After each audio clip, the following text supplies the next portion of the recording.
கர்த்தரின் ஆண்டவராம் இயேசு கிறிஸ்துவின் இடி நேற்று நாமத்துக்கு மகிமை உண்டாவதாக. உங்கள் ஒவ்வொருவரையும் காலை வேளையில சந்திப்பதில் மிகுந்த மகிழ்ச்சி அடைகிறேன்.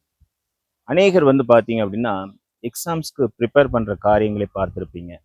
அவங்க எக்ஸாம்ஸ்க்கு ப்ரிப்பேர் பண்ணிட்டு அந்த எக்ஸாம்ல சக்சஸ் ஆகுமா இல்லை தோத்து போவோமா அப்படிங்கிற ஒரு இது இல்லாமல் இருப்பாங்க. சில சமயம் ஒரு சிலர் பார்த்தீங்கன்னா எக்ஸாம் தைரியமா அட்டன் பண்ணுவாங்க, ஆனா படிச்சிருப்பாங்க, அதற்கான ஞானம் இருக்காது. அவங்க என்ன தைரியத்துல நடத்துக்கிறாங்க, எப்படி இது பண்றாங்க அப்படிங்கிறத நம்ம பார்க்கும் பொழுது அவங்க என்ன பண்ணுவாங்கன்னா திரைமறைவுல பணத்தை கொடுத்து அதில் ஜெயம் பெறுவதற்கான காரியத்தை மேற்கொள்ளுகிறதை பார்க்கலாம். அவங்க அப்படி ஜெயித்து அப்படி உள்ள திருட்டுத்தனமாய் உள்ள நுழையிறத பார்க்கலாம். எப்படின்னா நம்ம வெளியில இருந்து பார்க்கும்போது தெரியாது அவர்கள் என்ன மாதிரி வேலையெல்லாம் பண்ணிட்டு உள்ள வர்றாங்க அப்படிங்கிறது.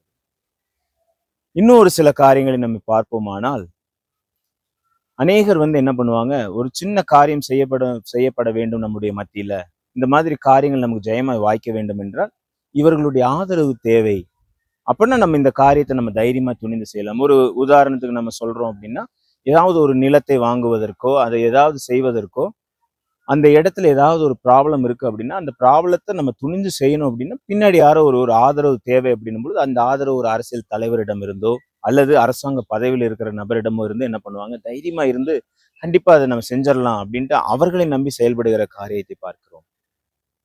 ஆனா இந்த யோவான் ஸ்நானகனுக்கு ஒரு மிகப்பெரிய நம்பிக்கை, மிகப்பெரிய இது என்ன அப்படின்னா, இந்த ஜனங்களை வழி நடத்துவதற்கு நான் அறியாத ஒருத்தர் இருக்காரு, அவர் இன்னும் என்னிலும் வல்லமை உள்ளவர் அப்படிங்கிற ஒரு அசைக்க முடியாத நம்பிக்கை இருந்தது.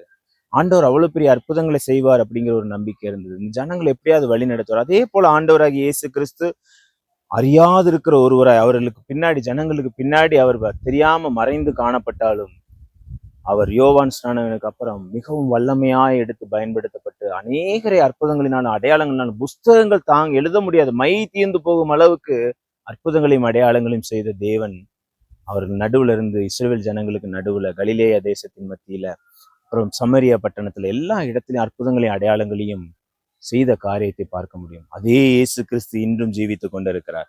அந்த ஜீவித்து கொண்டிருக்கிற அந்த இயேசு கிறிஸ்து உங்கள் நடுவிலும் அற்புதங்களை செய்ய, அடையாளங்களை செய்ய காத்து கொண்டிருக்கிறார். ஹல்லேலூயா.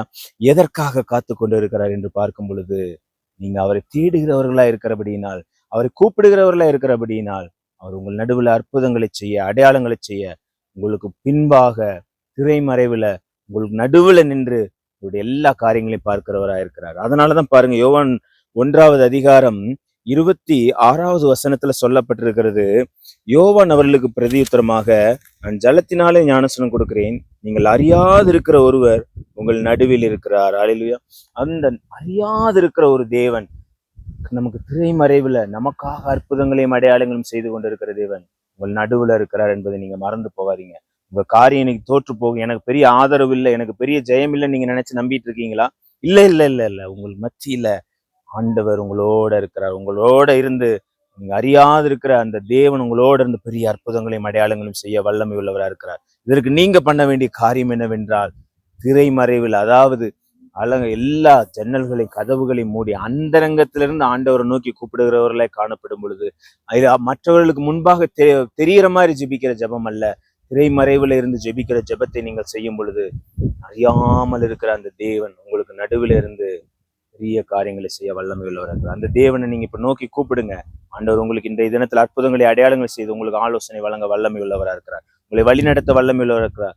உங்களுடைய எல்லா தேவைகளையும் சந்திக்க வல்லமை உள்ளவர் இருக்கிறார். கண்களை மூடி ஜெபிக்கலாமா? நல்ல ஆண்டவரே, துதிக்கிறோம், ஸ்தோத்தரிக்கிறோம் சுவாமி.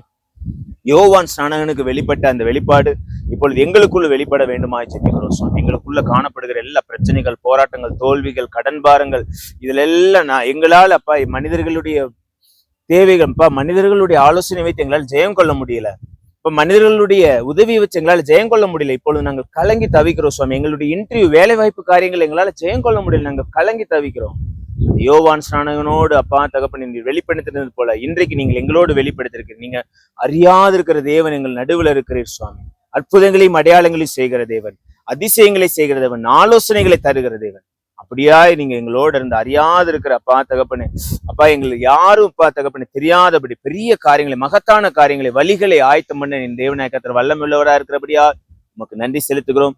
எங்களை அப்பா வழி நடத்த போகிறபடியால் உமக்கு நன்றி செலுத்துகிறோம். எங்கள் காரியங்களை ஜெயமை மாற்றுகிறபடியால் உமக்கு நன்றி செலுத்துகிறோம். இயேசுவின் மூலம் ஜெபிக்கிறோம் நல்ல பிதாவே, ஆமென். God bless you. God bless you.